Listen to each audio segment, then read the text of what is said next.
Doutor Marcelo, muito obrigado, é um prazer muito grande ter o senhor aqui no meu programa. Obrigado por ter aceito o meu convite para contar um pouco da sua história aqui na Hora do Leite. Eu que agradeço, como promotor de justiça, estou sempre à disposição para ter esse contato mais próximo com a população, com a sociedade, para esclarecer algumas dúvidas, para dar alguns conselhos no que se refere ao acesso que o Ministério Público tem com a população.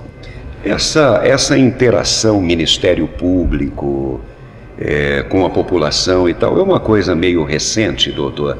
O Ministério Público sempre teve como bandeira o atendimento à população, né? Hoje, na verdade, há uma evolução até por causa do aparecimento da Defensoria Pública, que vai prestar esse atendimento para a população carente, um atendimento mais individualizado. Então, sim, houve uma evolução e o Ministério Público agora se vira, vamos dizer assim, para a sociedade como um todo, né? As questões individuais vão ser tratadas através dos advogados, através da Defensoria Pública, mas a questão mais coletiva ficou a cargo do Ministério Público. E essa aproximação sempre existiu, até porque nós temos o atendimento que o Ministério Público presta, né?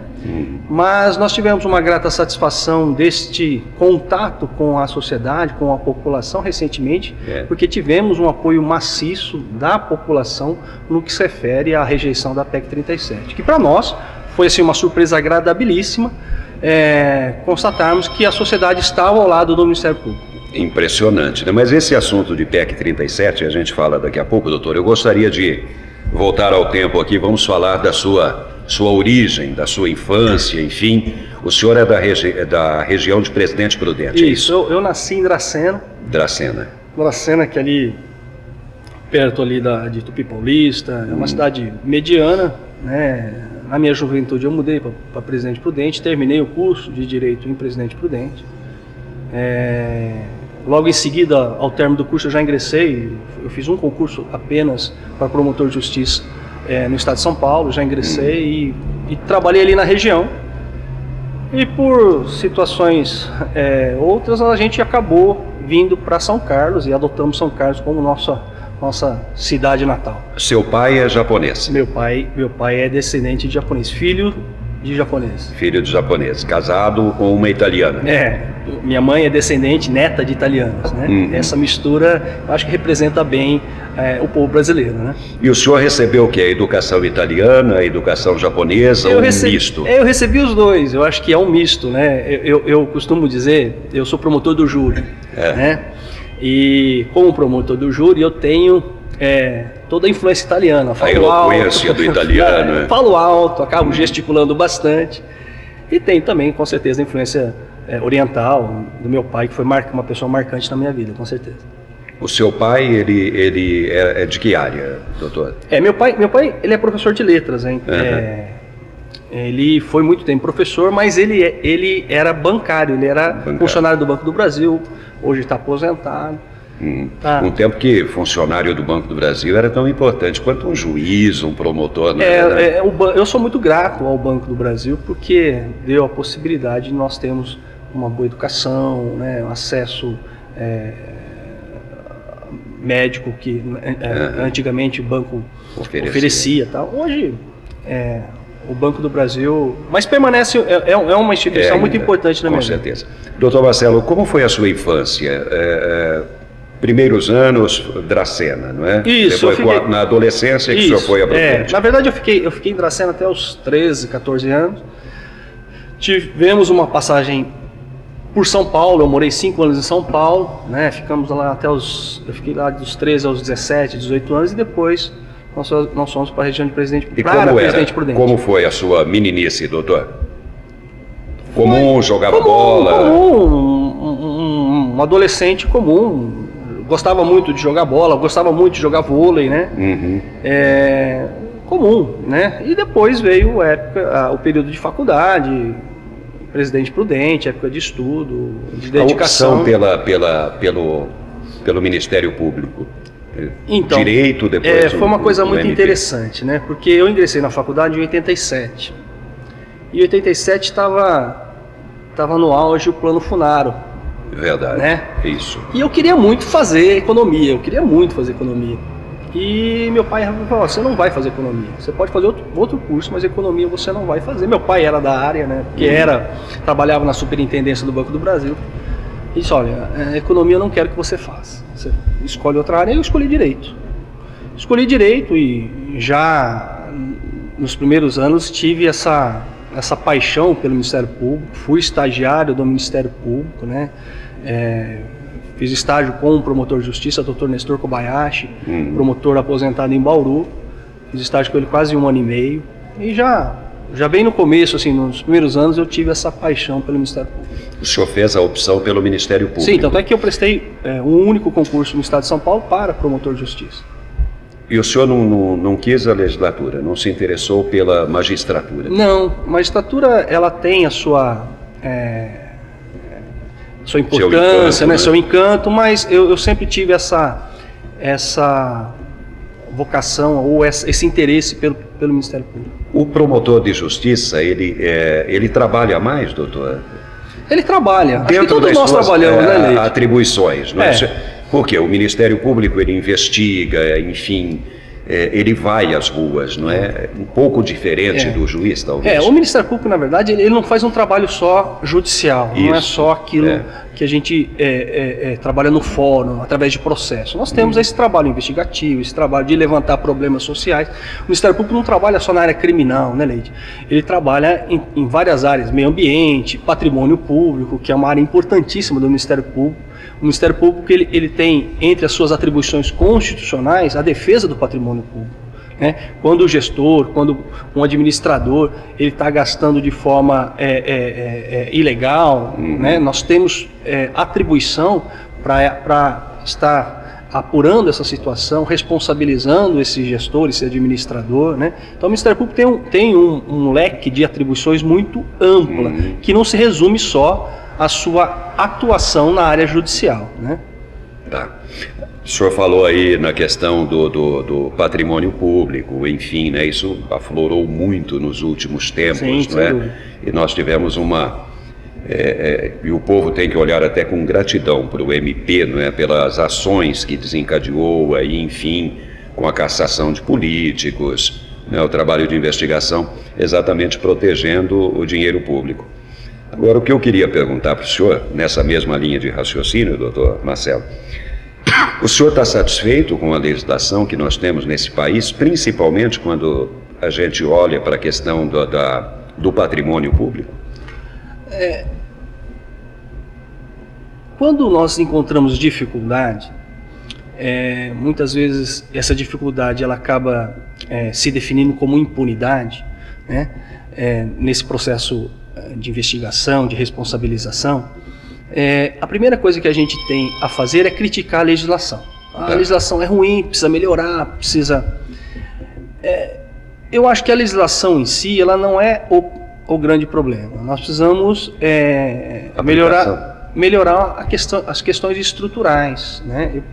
No caso das impunidades, vamos lá, o judiciário ele precisava ser mais ágil, mas ele não é muito ágil não só em razão da legislação, mas em razão de sua estrutura.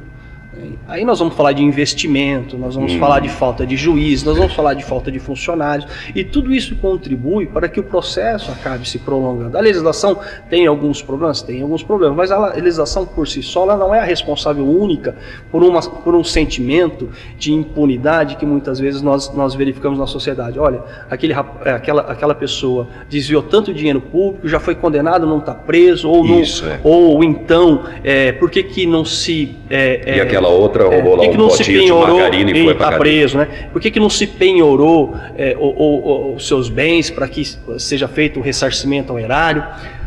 Todas essas situações, Leite, são situações que nós verificamos no dia a dia, mas elas não são fruto apenas de uma legislação que precisa ser repensada, mas também de uma estrutura institucional. Às vezes nós temos problemas estruturais com o Poder Judiciário. Precisa haver mais investimento, né?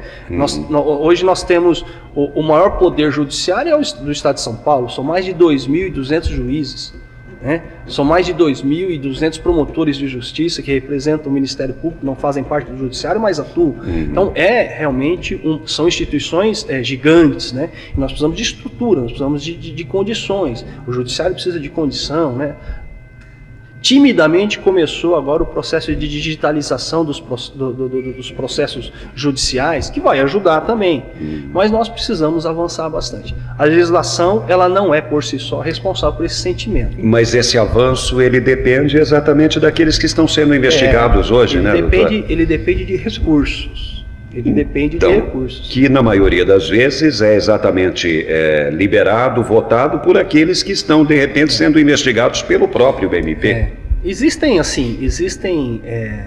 ideias, né, de criar receitas próprias, né? Tanto, o Judiciário tem já uma receita própria que é um fundo específico para investimento deles, que vem das custas que se recolhem nos cartórios extrajudiciais, né? Agora, precisamos criar receitas próprias, né, para que esse investimento ele possa ser autônomo, vamos dizer, independente dessa liberação ou não de recursos, né? Precisamos criar umas receitas próprias para que esse investimento venha, para que o serviço seja aprimorado, para que o serviço seja agilizado. Isso sem dúvida é importante. Aqui em São Carlos, o Ministério Público ele já deu um importante passo. Nós temos hoje um prédio do Ministério Público. É fato. É um prédio do Ministério Público, um prédio com acomodações excelentes. Nós queremos trazer para este nosso espaço a Escola Superior do Ministério Público. Nós temos lá um auditório para 80 pessoas. E por que trazer a escola? Porque a escola ela acaba capacitando não só os promotores, mas também os nossos servidores. Estamos trabalhando, mas assim, tudo depende de recursos, né, Leite? Assim, a mesma dificuldade que muitas vezes o Judiciário encontra, o Ministério Público também encontra, e implantar uma escola também depende. Estaria atrelado ao governo do Estado de São Paulo, isso? Não, está atrelado ao Ministério Público mesmo, a Escola Superior do Ministério Público. Sim, mas dependeria de forças políticas. Não, depende de recurso, de recurso, porque para trazer professores para ministrar os cursos que nós queremos, isso evidentemente necessita de destinação de verbas, pagar hotel, né, pagar a aula que é dada. Então, mas são passos, né? Nós verificamos que tanto o Judiciário como o Ministério Público estão dando passos de aprimoramento, de melhor prestação do serviço, porque todos nós somos servidores. Precisamos servir a população da melhor forma possível, né? Mas isso encontra as suas dificuldades que têm que ser superadas aí. E nós estamos caminhando para isso. PEC 37. PEC 37. O senhor, inclusive pela internet, o senhor...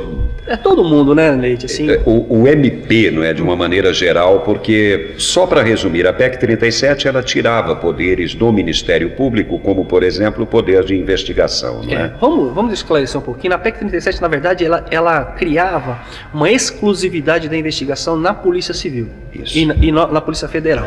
Então, se era exclusiva a investigação das Polícias Civil e Federal, as outras instituições, inclusive o Ministério Público, não poderiam investigar. O GAECO, por exemplo. O GAECO, por exemplo, não poderia investigar. E o que nós verificamos até então, que os tribunais, inclusive o Supremo Tribunal Federal, estava reconhecendo esse poder investigativo do Ministério Público, que não é um poder expresso na Constituição, mas era um poder implícito, que nós chamamos de poder implícito, porque se o Ministério Público é o titular da ação penal, ele tem que ter condições e formar a sua convicção para entrar com uma acusação contra alguém. Levantar evidências. Justamente.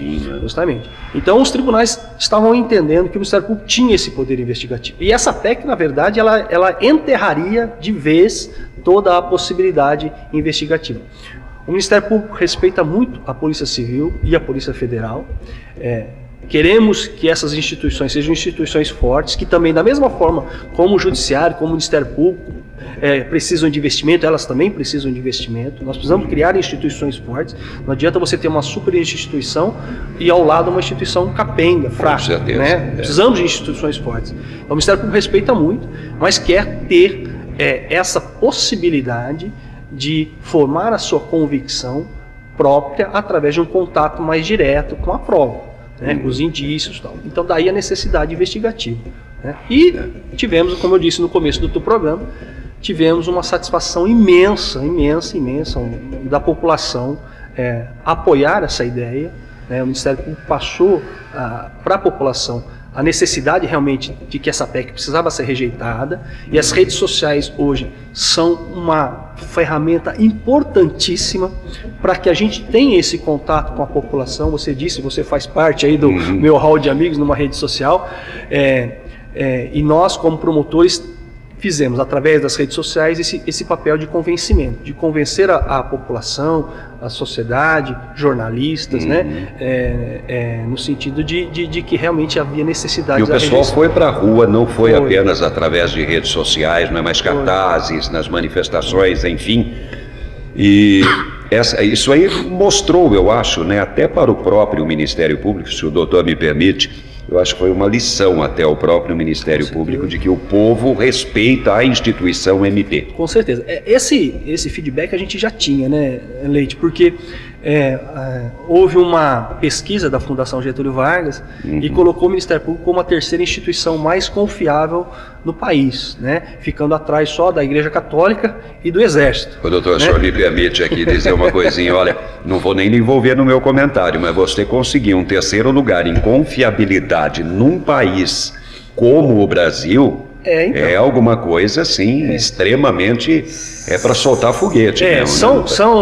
São retornos que nós recebemos da sociedade, da população, que nos deixa assim muito envaidecidos e aumentam muito a nossa responsabilidade. O que nós queremos, o Ministério Público quer, é prestar um serviço de qualidade, Leite. O nosso serviço é de qualidade, mas queremos aprimorar, queremos melhorar, né? E voltando à questão da PEC, esse retorno que a sociedade nos deu mostrou isso, que a gente está no caminho certo, precisamos melhorar, precisamos aprimorar, toda instituição precisa de melhorias, de aprimoramento, de ajustes, e isso a gente está caminhando para alcançar.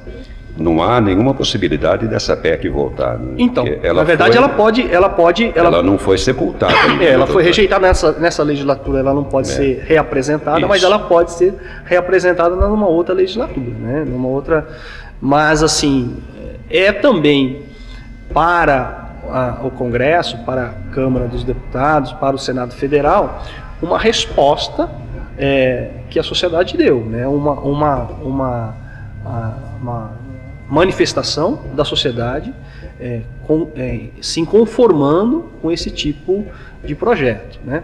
O que existe agora, Leite, são projetos de lei, porque a PEC, na verdade, era uma emenda constitucional, né? Isso é uma proposta de emenda constitucional, por isso que chama-se PEC, né? PEC é proposta de emenda constitucional.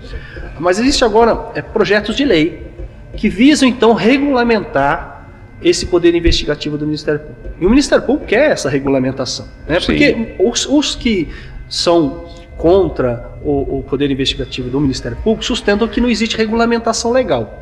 É verdade, não existe regulamentação legal, até porque, como eu disse para você, o poder investigativo do Ministério Público decorre de uma teoria que chama-se teoria dos poderes implícitos, né? Que você teria condições de exercitar algo para um fim maior. Isso. Mas nós queremos a regulamentação. Então, existem projetos de lei de deputados e deputadas no sentido de regulamentar todo esse projeto. Um dos projetos é o que cria, ao lado do inquérito policial, o inquérito policial é aquele instrumento utilizado pela Polícia Civil e pela Polícia Federal para a apuração das infrações penais, dos crimes e contravenções. Então, ao lado do inquérito policial, criar a figura do inquérito penal. Né? O inquérito penal, então, seria de atribuição do Ministério Público. E aí, através do inquérito penal, já se estabelecendo todo um procedimento de tramitação desse inquérito penal, o Ministério Público iria investigar aquelas infrações que ele entende que precisa ter um contato maior. Doutor Marcelo, a questão da violência. Infelizmente, hoje, a violência ela cresce em todo o país, a olhos vistos, e São Carlos, infelizmente, não é diferente disso, né, doutor? Isso é verdade. Até para te dar um dado, né, eu cheguei em São Carlos como promotor de justiça em 1999, em abril de 99. Então nós temos aí 14, 15 anos, né, trabalhando nessa cidade. E eu vi essa criminalidade aumentar e aumentar bastante. Mas não é algo alarmante que aconteça, que aconteça só em São Carlos. Eu acho que é alarmante, sim. É uma coisa geral, né? É uma coisa geral. Os dados estatísticos da Polícia Civil e da Polícia Militar, eles são mais atualizados, vamos dizer assim, porque para nós o problema vai chegar um pouco depois da conclusão do inquérito. Então tem toda uma tramitação. Mas assim, a criminalidade, a um grosso modo, aumentou neste período mais de 50%. Puxa vida. Mais de 50%. Então nós temos hoje uma criminalidade muito intensa no tráfico de drogas, que acaba alimentando outros crimes, né? O roubo e o furto, né? E isso realmente a gente nota um aumento muito significativo na cidade de São Carlos. Agora, as pessoas... A utilização de menores também, né? Também, eu fui promotor da infância, fui promotor da infância, isso acontece mesmo. Mas as pessoas, elas entendem como combate à criminalidade apenas a ação da polícia, apenas a ação do Ministério Público e do Judiciário ao condenar o agente. E quando a gente fala em segurança pública, hoje nós não podemos falar apenas nos órgãos de repressão. Nós precisamos falar... Apenas na prisão do criminoso. Não é só isso, é muito mais amplo. Nós precisamos falar em políticas públicas que visam a atender, né, uma demanda crescente de pessoas que estão à margem aí dos serviços públicos, escola, saúde, para que nós não tenhamos um aumento de criminalidade, né? Então você precisa investir. O poder público, município, estado, precisa investir fortemente na educação. Eu fui promotor da infância, eu sei toda a dificuldade que nós temos para isso, fortemente na educação, fortemente na saúde, fortemente nos projetos sociais, né? Nós temos aí a região do Gonzaga, que precisa receber projetos sociais intensos, né, para tirar aquele contato dos adolescentes com o tráfico. Porque não adianta só prender. Faz pena, né, doutor, uma criança lá de 10, 12 anos de idade já envolvido num crime, né? O senhor, como promotor, deve ter passado por essas situações em que o senhor sentiu pena daquele menino, lógico, talvez. Lógico, porque ele é o fruto. Outros dá vontade de quebrar lá o estatuto da criança na cabeça do sujeito. A gente precisa de mecanismos para trazer essa juventude novamente para o lado bem, né? Do lado bem. Isso precisa. Então precisa de projetos, precisa de políticas públicas, precisa de ações pontuais, né? No caso do Jardim Gonzaga, precisamos de ações pontuais. Há uma incidência muito grande de tráfico ali. Você precisa de projetos para tirar essa meninada, para colocá-los com outras perspectivas que não aquelas perspectivas que nós encontramos hoje, né? Isso é importante. Então, quando a gente fala em segurança pública, a gente não vai falar só de órgão de repressão. Não pode falar só de órgãos de repressão. Município, Estado e União têm que ser chamados para dividir essa responsabilidade. Doutor, eu vou ter que convidar o senhor mais vezes para vir aqui, até porque a gente depende do tempo, não é? E teríamos tantas coisas mais para falar aí, coisas tão esclarecedoras para a população de São Carlos e para quem nos vê também pela internet. Eu queria agradecer ao senhor por ter estado aqui. Espero que quando convidá-lo novamente, e não vai demorar, o senhor aceite novamente o meu convite. Claro. Obrigado, doutor. Eu que agradeço, Leite, é um prazer imenso estar no teu programa e que depender de mim para esclarecer as funções do Ministério Público, debater algumas questões, estou à disposição. Muito obrigado pelo convite. Uma próxima, o senhor me fala do vôlei que o senhor jogava na sua adolescência. Tá certo? Falaremos. Obrigado, doutor. Obrigado, Grande abraço. Agradeço.